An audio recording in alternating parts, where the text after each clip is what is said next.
Hello and welcome to the E14 Gamecast, Emotionally 14's gaming podcast. I'm your host, Rob Wade, and I'm joined as always by my pet rock, Blake Harmer. Hadouken! Hello, Blake. Hello. Hello, Blake. How are you doing, Rob? Really happy to be back from the USSR. How things, all right? Yeah. I'm good. Let's talk about games. Yeah. Rather than eating out of this China. Just like Xbox. Yeah. Just. Oh, Jesus Christ. How he still came out. He came out the other side beyond me. I don't know. Nah, Yeah. not good. But enough about Xbox fucking habits. Yeah. So what games are you gaming? At the moment, I'm playing a couple of games. I've started playing Steamworld Dig 2 on the Switch. On the Switch, okay. Yeah, Nice. I know it's on multiple consoles. It is. But, This is true. Yeah, This is the one you have. I quite enjoyed the first one because I think the first one was given away free under PlayStation Plus a few years That ago. sounds right, yeah. Or something like, I know I played it for some reason. It's not the sort of thing I would have gone, I'm going to buy this. Yeah. But because I really liked the first one, I picked up the second one because I think it was on sale at one point. Yeah. Or I had a load of coins to trade towards it or something through the online store. Gotcha. But I'm enjoying it so far. At the moment it's more the same, but there's some new abilities that you unlock as you're playing. So I'm hoping it will find its own voice, if you know what I mean, so rather than just being. So I've not really played that much of Steamworld Dig. What kind of game is it? Steamworld Dig plays a little bit like it's sort of like you progressively dig lower and lower down. Well, you do hit checkpoints so far, so you can get like a tunnel that goes straight back up to town. Yeah. You can obviously, it's got that sort of you're sort of digging in. There's like there is a game like it. I don't want to say it's Dig Dug. There was another game. It's a bit, okay, so it's got that. But it's got like, but it's like boulders. So if you dig under the boulder comes down, and stuff like. Obviously, you don't want to. You got a bit of time to move out of the way, obviously, but obviously you don't want to get caught by it. There are monsters that are like living in the ground that sort of hatch out and stuff like that. Gotcha.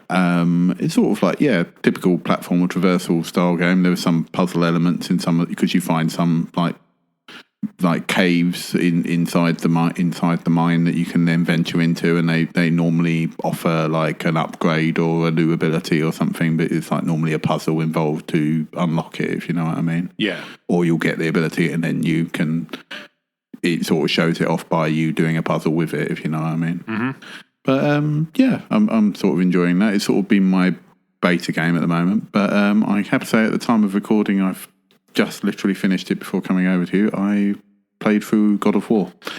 Nice. And so is that as good as I imagined? It's brilliant, yeah. I can't really fault it. It's not wanting to spoil story specifics. It's it has the good feeling.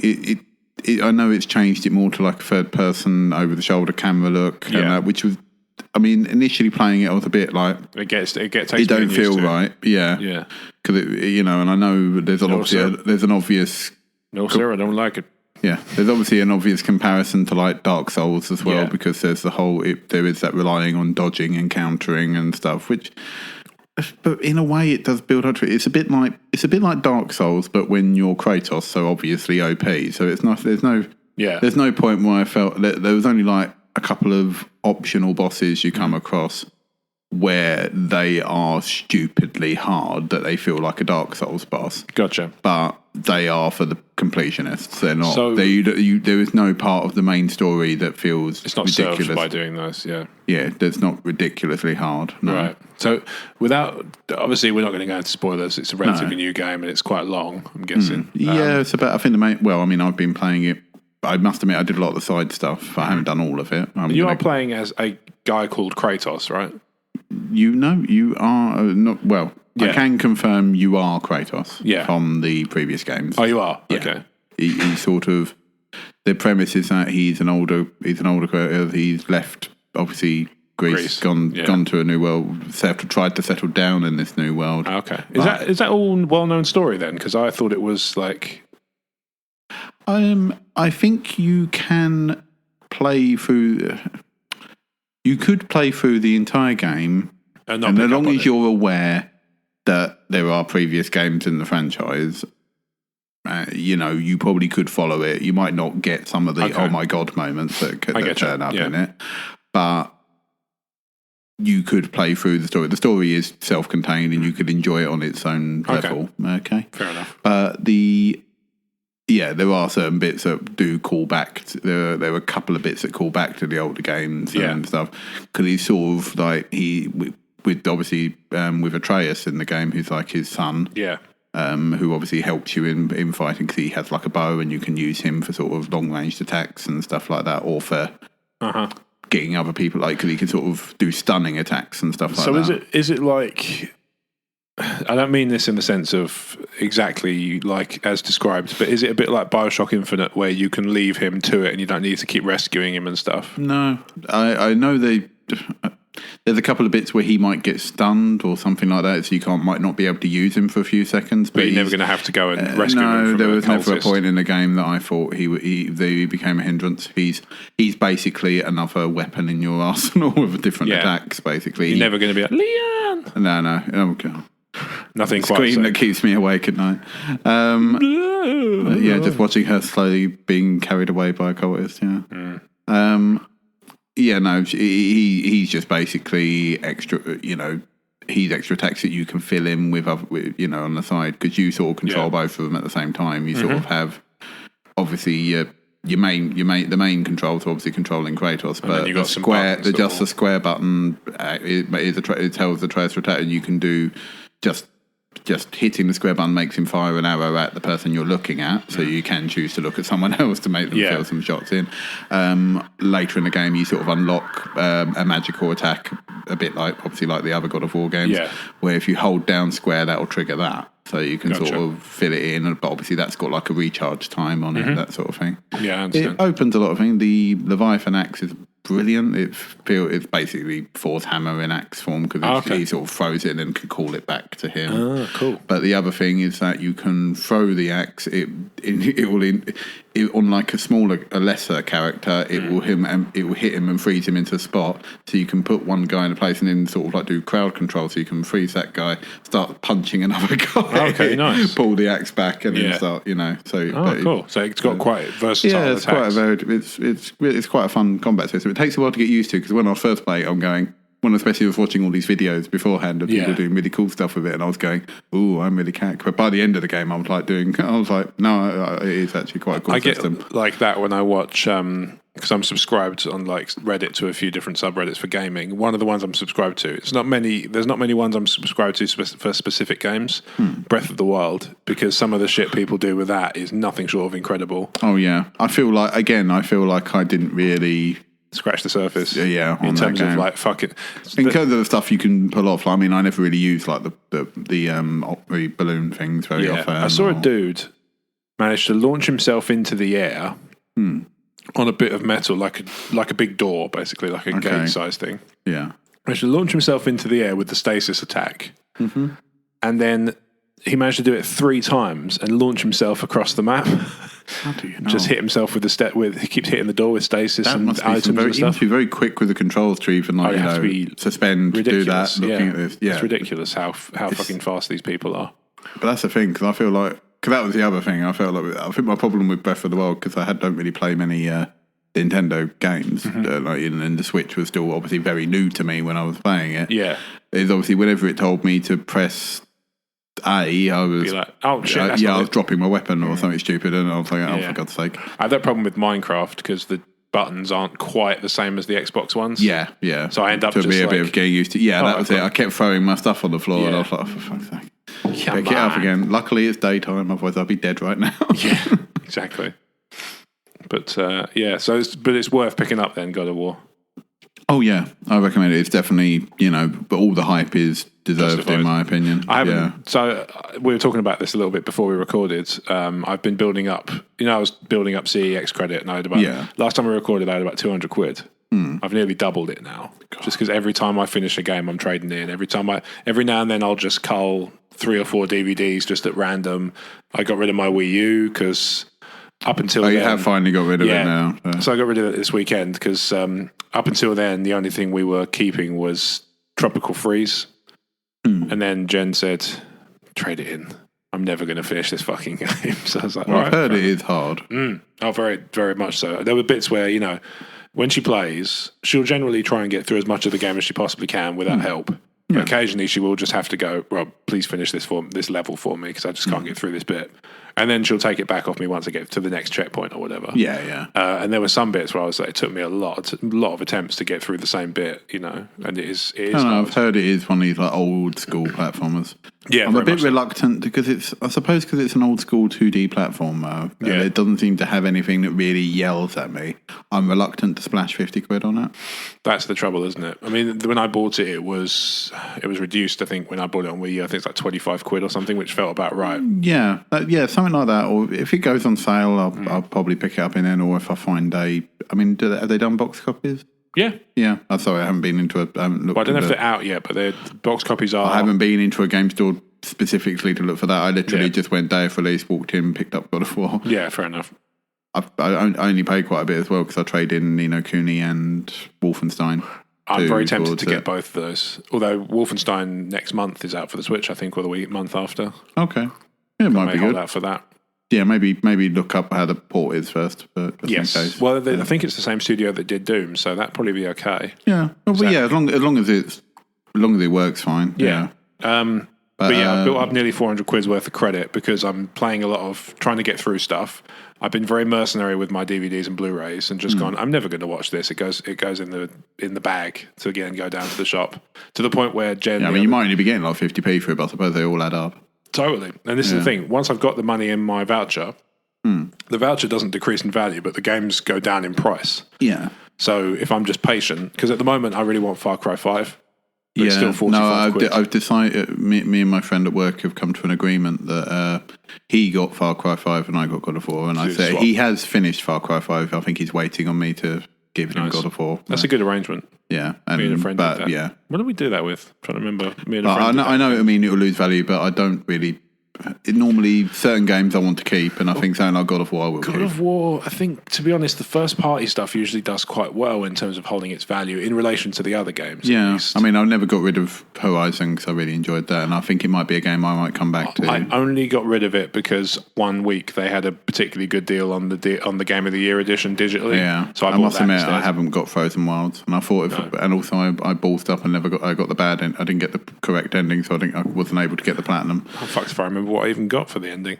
It's because you're meant to do this thing where everyone's alive, basically. Oh yeah, and I killed one of the people. Oh okay.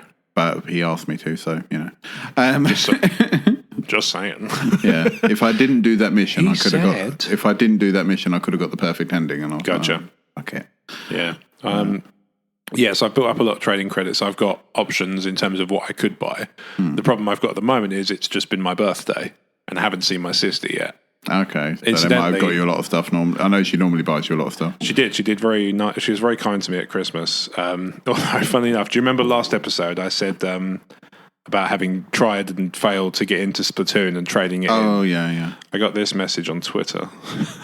You're dead to me. No, not from my sister, from my brother-in-law to be. Let's see if I can find it. I just heard the games come. So it's just a picture. It's just the words at @emotion14. I know, and then a reply, which is just one of the Splatoon characters looking really angry. I did try my best, and I persevered and endeavoured, but the upside is that I got a decent amount of trading credit for it, and when I buy a game... It doesn't seem to ever lose its value, Splatoon. First-party exclusive stuff doesn't tend to. I think that's my problem with the Switch stuff, because I go like, oh, I do want to get it, but then kind of, I suppose Breath of the Wild is still 45 quid, and CEX in the local CEX to us has got a ton of copies. They got like dozens. And they're still charging 45 quid for it. But it's such a great game. They'll sell it. And it's because it's got so much replay value because it's so big. Yeah. I mean, I bought a digital copy because it was during the period where obviously I was lucky to get a Switch, but obviously all the copies of Breath of the Wild had gone. Yeah. So I was just like, fuck it, I'll buy a digital copy. Probably. Yeah. But I was just like, I'll just get a digital copy. So there's been a few bits I'd quite fancy buying, but I haven't got around to, like I say, because I just want to hold out, see if I get anything off the list for my birthday. So Far Cry 5 is definitely on my list. Okay. I want God of War. Yep. I want Attack on Titan 2. Okay, yeah. Because that's supposed to be quite more of the same in a good way. Yeah, I've heard it's good, but you I think the key difference is you play a random person.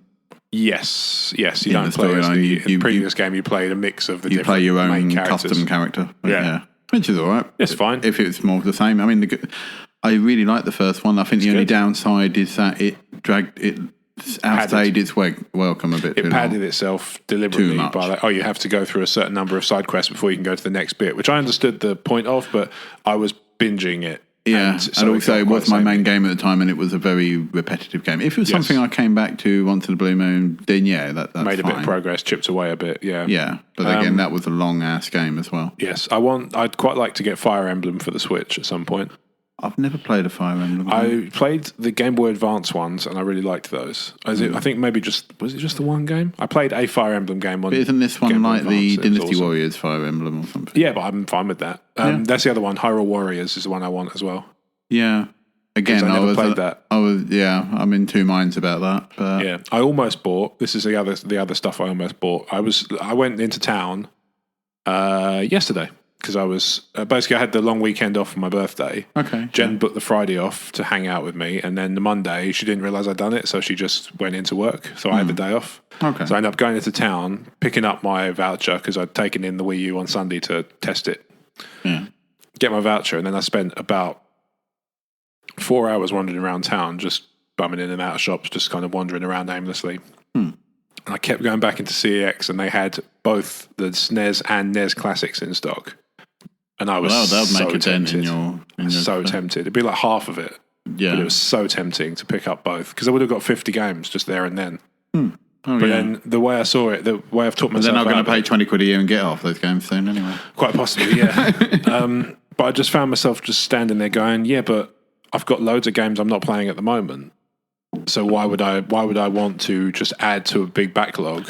I think that's why I'm trying not to buy games at the moment because I'm trying to work my way through a backlog. I know that's the thing because I know like a little part of me is I knew I wasn't going to wait for God of War. No, of course, that's fair enough. I traded out. Yeah.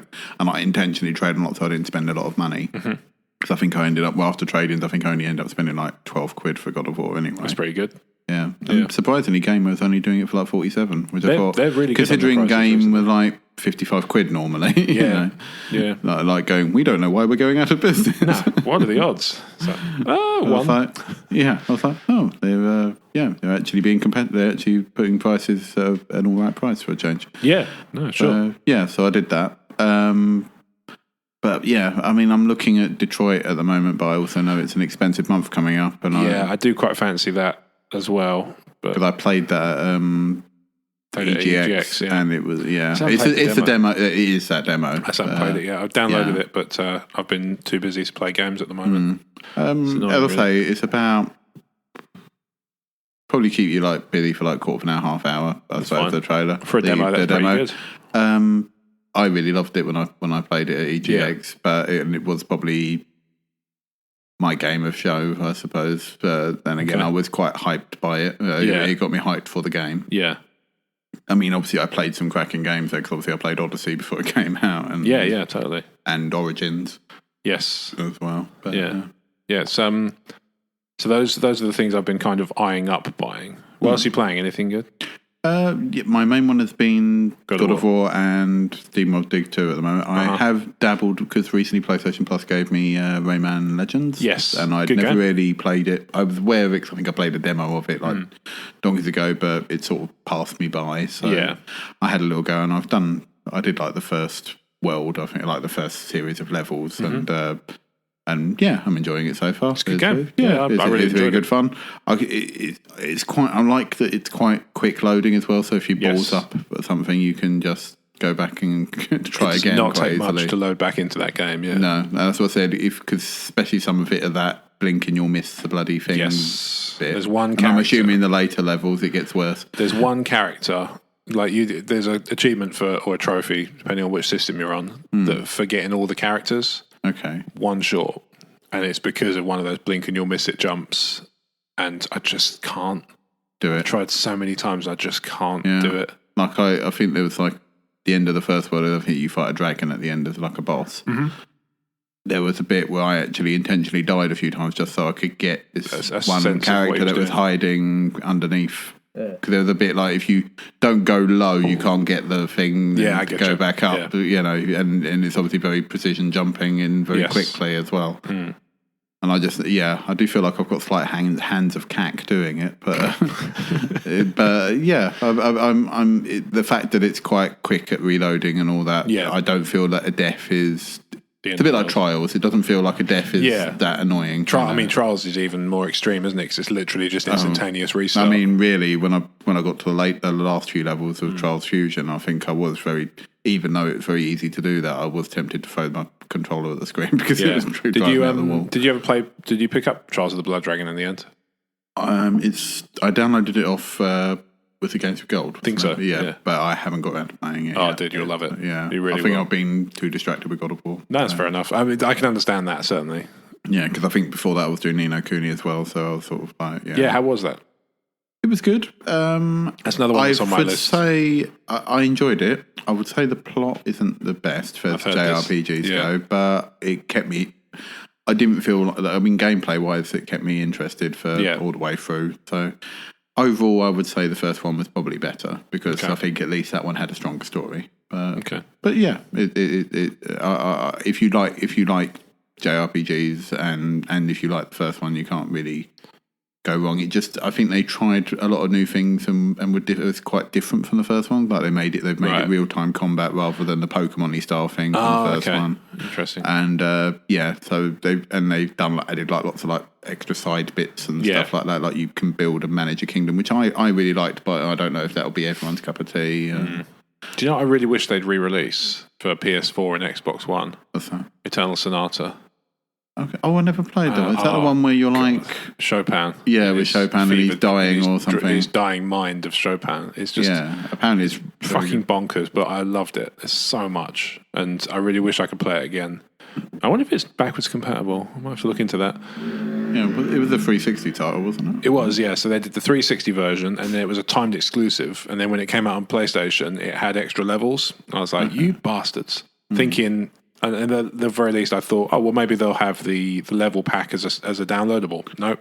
The extra levels were exclusive to PlayStation. No, I've heard everyone I know who's ever played it said it was brilliant. It's wonderful. Yeah, it's one of those really wonderful experiences. But I really wish I could play it, and I can't because it's not out on Xbox One and PS4. Were you interested in, apart from the over the top talking, Xenoblade, or are you not going to get that? Possibly, yeah. Any tabletop stuff? Speaking of games you've been gaming. We had the HeroClix game since last time. Yeah, I think apart from the big HeroClix game tournament last few weeks. Just won by E14's very own Dave, wasn't it? Yes, he very well done. He did. I didn't come first for a fucking No, you almost did. And I was like, how the fuck did he manage that? Yeah. I think it's seconds. Like, what the hell? I think he just got good points. Kyle basically took me apart. Yeah. Otherwise I rolled so badly one game and I scored 0 points and he got 300. I remember that, yeah. And I was just like, that's why I was like, the fact I did really well in my other games, I think is the only reason I became second. In the running, yeah. So, because I thought when I got that, I went, ooh, I don't think I'm coming back from this. Just because that's quite a large loss 300 to 0 is I don't think I've ever lost a 300 to 0. Well, no, it's very uncommon. Yeah. You always get at least one scalp, ideally. Yeah, that's the thing. I almost took out that Wolverine, so I almost got 150 points. And it was also very close to time when he did finally bring my Iceman down. So I was a bit like, do I be a dick and deny him 175 points? Nah, but that's the thing. I thought, no, it's not worth it. Yeah, no, fair enough. So you've not been playing any other tabletop stuff, really? No, I think I talked to you when we did Dark Souls card game in the last episode. Yes. So, yeah, no, I mean, it's good. You reviewed it. It's good, right? Yeah. Did we talk about, because I know last time I played a game and Brad, we finished off the Imperial Assault campaign. You told me it was basically like the last 5 minutes of Rogue One. Oh, yes, yeah. It wasn't pleasant. No. Doesn't sound that much fun. Apart from that, I think we played Mansions. We did. Together. That was a good game. Yeah, that was fun. We fucked that one up, though. Yeah. I mean, it was a similar mission, but I think we played it a bit too much. Like, oh, yeah, I remember what happened. And then we went, oh, no, we didn't remember that bit. Yeah, so, either that or they changed a very small bit. Yeah. Because it played very similarly. Yes, it did, yeah. Or we didn't quite put it together. I think we got a bit ahead of ourselves a bit. I know that we didn't really get a chance to go in the shop properly, and I think that's where a lot of the plot is. Maybe, yeah. Unfortunately. Possible. Yeah. But there you go. Yeah. But yeah, sorry. Mansion Stories. But, yeah. So you got another stuff you've been gaming, really? Is it my go? I think that's been mainly it. Yeah. So yourself? So I've been learning that I suck at stealth games more than I thought, because I've been playing Hitman Absolution. And I tell you what, it's a cracking game, but I'm not good at it. Tried various different methods, and what I do like about it is there's various different methods to do some stuff. So, for example, what's the one that springs to mind? So there's, you can go into like I did one. There's a mission where it's Chinese New Year, and you're walking through. I think it's Chicago they're in the game. I don't know, but you're walking through the Chinese quarter. Yeah, looking through Chinatown. I think I did. I think if it's the mission I'm thinking of, I did the trainee mission, and I think I tried that mission twice. Ballsed it up so hilariously in the first 2 minutes. Yeah, and I just went, "Oh, fuck this." Yeah, I think that's what happened to me, but I ended up figuring it out. So, and what's nice about it is you can take a knife and run up and and stab him and then fight your way out, or you can do what I did, which is poison a fish, cut up a fugu, and lace drugs with fugu poison. Okay, yeah. So I did that, and then it got I had to stand there at basically there's a bit where you have to spoilers for Absolution, but you've had fucking years. There's a bit where the bloke you're trying to kill, he calls himself the King of Chinatown. Okay. You have to kill. There's a bloke who he sends off to get the drugs, and you can either, I'm guessing, kill him and take his outfit and walk up and kill him yourself. Yeah. Or you can do what I did, which is just lace the thing with drugs, hide in the dumpster, watch him go past, make sure it all happens without a hitch, and then I walked up and just kind of blended into the crowd, and then they just walk off down this alley, and I was like, should I follow them? Last time I tried to go down the alley, it didn't end well for me because there's a couple of guards down there. So I tried to do it separately in a different play. So I was just like, no, I'll just wait. Clearly they're going to do the drugs and they're laced with poison. So I'm sure I've done enough to kill him. I just have to be patient. Yeah. And I got like a super silent assassin bonus because I didn't hit anybody or attack anyone. I literally walked in, laced the drugs, stayed out of everybody's way and just waited for him to take them and then just walked off without anybody realizing what was going on. Yeah. And then there's the next level is you have to sneak through a building, get to the top floor and work your way into a hotel room to sort of kill somebody. And I lashed it up so hilariously badly that there was a point where I was dressed as a janitor on a windowsill. Okay. With a bloke standing out inside the hotel with a machine gun pointing at the window, knowing exactly where I was at all times. He's dressed as a janitor. I think that's what puts me off Hitman is how trial and error it is. There is a bit of that to it, but it's kind of like I mean, when I tried that Chinese mission, I felt like I couldn't even walk through the bloody initial opening shop district bit at the very beginning without someone spotting me, and I was like, I'm not doing anything apart from walking around. This is racist. I was just going, I'm getting profiled. Is it? Well, I know that there's not many assassins with that's bald with a barcode on the back of his head. It's true, yeah. So I'm my own worst enemy. Yeah, but then I was going I don't know how the whole he's dressed like this. It must you have to blend in. But then if you walk into a certain area, you're going to get I suppose okay. Dressing up as a janitor and being on a window cleaning thing and not being dressed up as a window cleaner, you're going to stick out like a sore thumb. I know. I was just on the windowsill. I climbed out of the window and just hiding. Oh, okay. I wasn't actually on a window, not in one of those things. Oh, sorry, I thought you were in a thing. Oh, okay. But it does lead to hilarious moments as well. I'd dearly love to watch you to sit and have a playthrough where it's just watch what I'm doing. Because there was one level where you go into this, you basically, I've got to this bit now where you're in this little town in South Dakota where the girl you're trying to protect has been kidnapped to. Okay. And you'd gone after her because you know where they've gone. You walk into a gun shop and your silver ballers, the two silenced ones, are in a glass cabinet.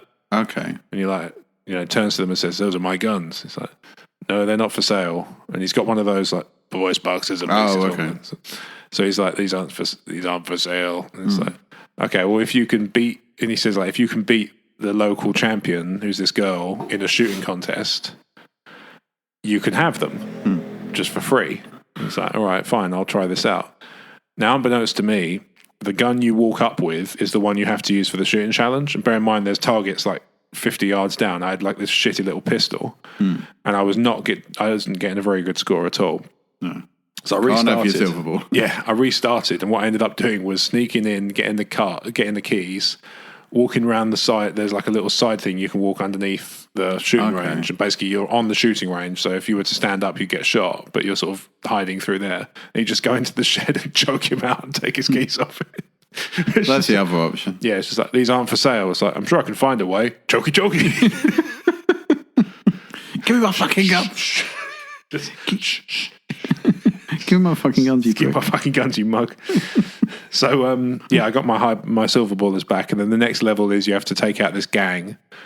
And I just walked in and was basically accidentally drew them both. And it's like, hello! Just... how I played Hitman 2. Basically, yeah. And how I've almost played Deus Ex a couple of times where I was like, he's going to find the bodies. He's got that stacked up pile in the corner. That police station was forever. Yeah, that police station in I swear if you're not lucky enough to win that conversation, it's bloody almost impossible to do that bit. Yeah, Human Revolution police station. Yeah, that is nails, that one. Especially that's quite early on in the game. Do tell. But that bit's really early on in the game as well. Yeah, and you're just like, I didn't ask for this. Yeah, I know. It's just not fair. But I still haven't played Mankind Divided. No, same. It's on my pile. I've downloaded it. It's on you know, because I had a copy, then I traded it in when I found out I was getting it for PlayStation Plus. Same. It's just been sitting on my You can buy it in Poundland now for £5. For Mankind Divided. I popped in there yesterday because I'd seen on. I must admit, I knew they were meant to be doing PS4 games, but I haven't actually been in there since they.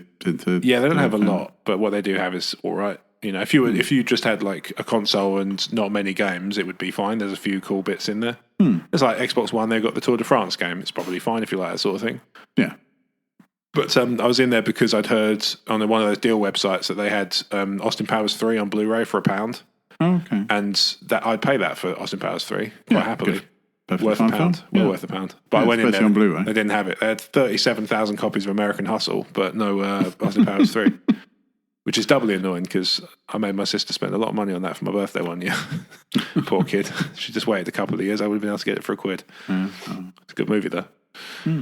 Otherwise, I've been playing. I played some more Overcooked on my Switch. Okay. I was trying to make some progress on the single player, but it is hard. Have you played the single player? Yeah, I did it. What did I get up to? I'm up to one of the ones in space. Oh, really? I managed to get up to the ice world, and that's as far as I got. Oh, no, I did manage to do the space. Or maybe I did it all and then I just carried on to try and unlock the other levels through space. So maybe, because I know I can definitely get to the ice bit as co-op, but then normally by that point everyone just completely dicks me and we can't do. Yeah. There's no way we can make fish and chips. No, this is it. Just like fish. God, it's in the water. God, it's frozen. I hate the haunted house. I can't remember that one. Oh, it is after the frozen bit. Oh, I don't think I've got that far. Oh, okay. There's like a haunted house bit where like the things keep moving around and the lights go off and stuff like that. I think I've seen one of those as a co-op level or something, or like a competitive level. Stupidly hard. Yeah. The space one isn't as bad, but it is still pretty difficult. Yeah. There's like an airlock. You need to put someone in, send them over to another bit to get to another part of the kitchen, and then call the airlock back, not the ship back. Oh God, yeah. I've been playing a couple of Switch demos. I played one that was a bit like Asteroids. It was called Black Hole, which was pretty cool. Okay. I went for a period of downloading about 20 bloody demos, and then I realised I weren't really playing them, so I deleted them. Yeah, I did a few like that. I played the Dragon Quest Builders demo. Yes, which is I enjoyed that. Yeah, it's like Minecraft with a plot. Yeah, I quite liked it. I played up to a point. I didn't play up until the point where it said the demo's over because it felt like it was going on forever. I played up until the demo had finished, and I found myself thinking, I liked that, but I wouldn't spend £40 to play it. No. If it was on sale, and that's the thing. Yeah, if it's like 20, I know I could probably 25. pick it. That's the annoying thing with the Switch. So is I know I could probably pick it up. A little part of me goes, I can pick that up on PS4 for like £20 probably. Yeah, there is that. Yeah, unless I wanted it portable, you know. Well, in the same way, right? You know, Wolfenstein 2 comes out next month or the month after on Switch, but it's actually £15 on Xbox at the moment. Yeah, that's what I mean. So that's why I'm a bit like. But I mean, if you wanted to play on the train, then fine. Yeah.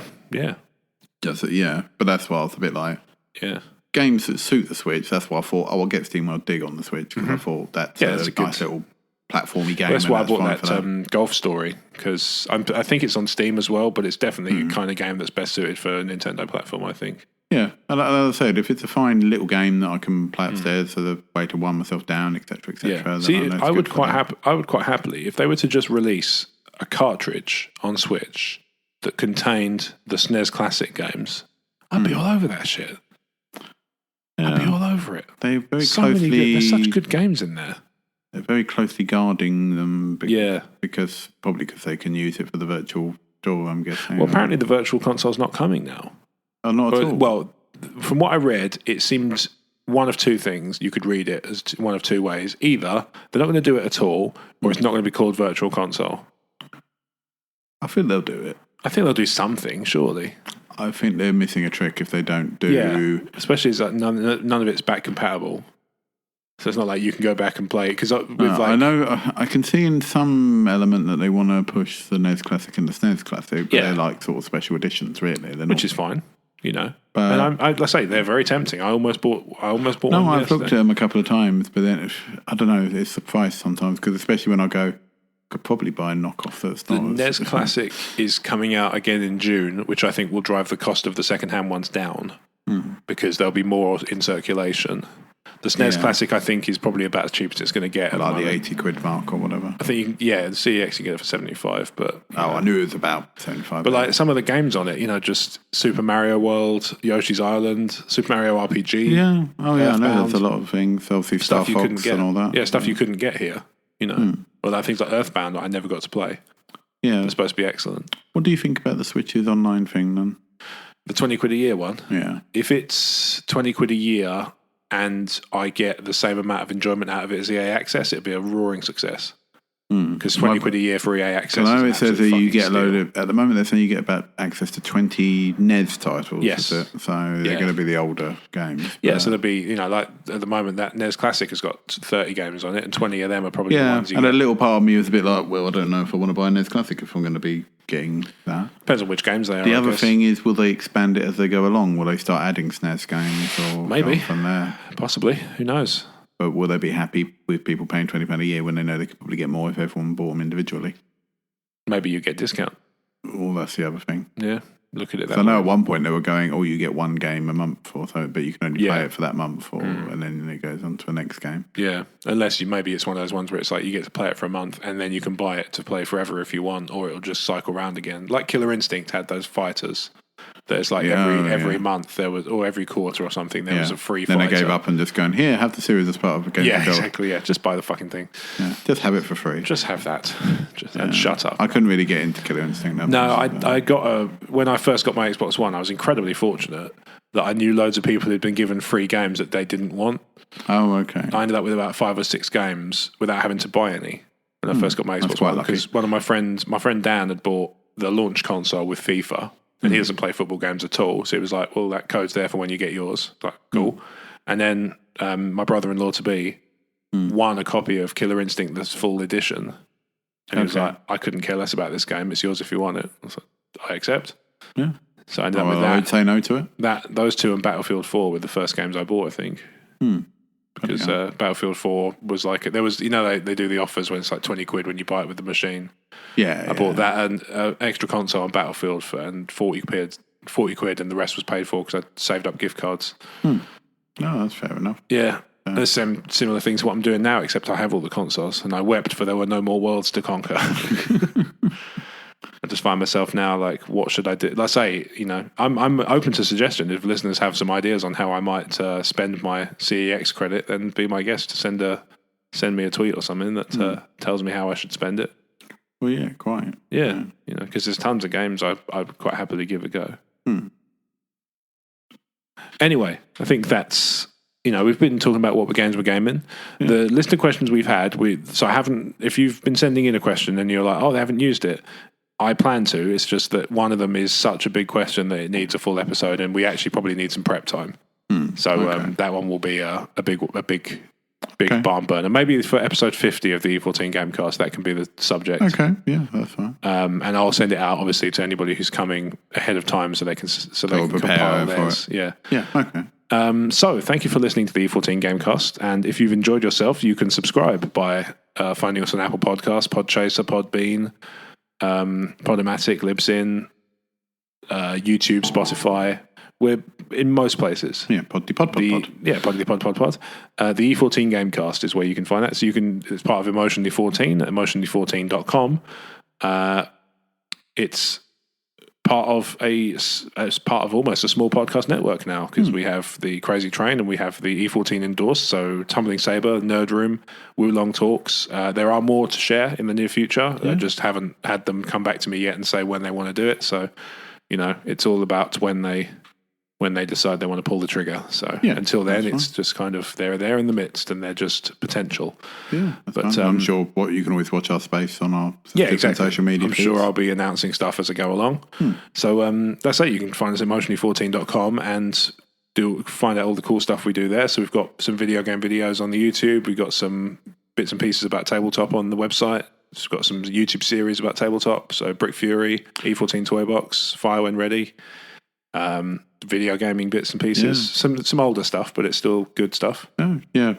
I was saying maybe we should do some more YouTube videos, even if we do one where I come out and we record you playing Absolution and I just giggle, run. Yeah, we just run commentary as you're playing, sort of thing. Maybe, yeah, that might work. Might be a way of doing it. Well, I always put this out to the listeners. They're always welcome to suggest things they'd like to see. I know we wouldn't be the first YouTube video to ever do that sort of thing, but I'm sure it could be a bit of fun. Yeah, totally. Well, if nothing else, it's always nice to see you. Yeah. So, if people want to see you, Blake, where would they do that on social media? If you really, really must see me, you can find me on Facebook and obviously our Facebook groups, which I'm sure we'll come to in a minute. The E14 Gamecast group, yeah. You can also find me on Instagram at Harmer the Appreciator, and you can find me on Twitter at Fucksake Blake. Indeed. Okay. Well, you can, like I say, Blake is absolutely right. We have a Facebook group for the E14 Gamecast. It's called the E14 Gamecast.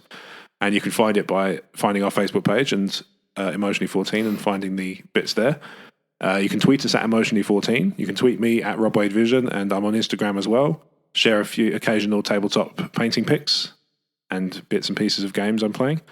And you can also find everything I do that's not E14 at talkstarwars.co.uk. Talk Star was one of the E14 endorsed podcasts, understandably, because you don't shit where you eat. Well, I don't anyway. I don't know about you. So yeah, if you've enjoyed yourself and you want to know more, then emotionally14.com is the place through which every conduit of information is available. So don't be a stranger. Come along and have some fun with us and let us know you're out there. Send us some questions. Maybe, jump in our Facebook group, have a chat, tweet us, whatever. Yeah. We're up for chatting about anybody to anybody about games. So feel free to reach out and we will be there for you. And above Blake Harmer, thanks very much for listening to the E14 Gamecast. Bibbidi Bop Games. Wah, wah.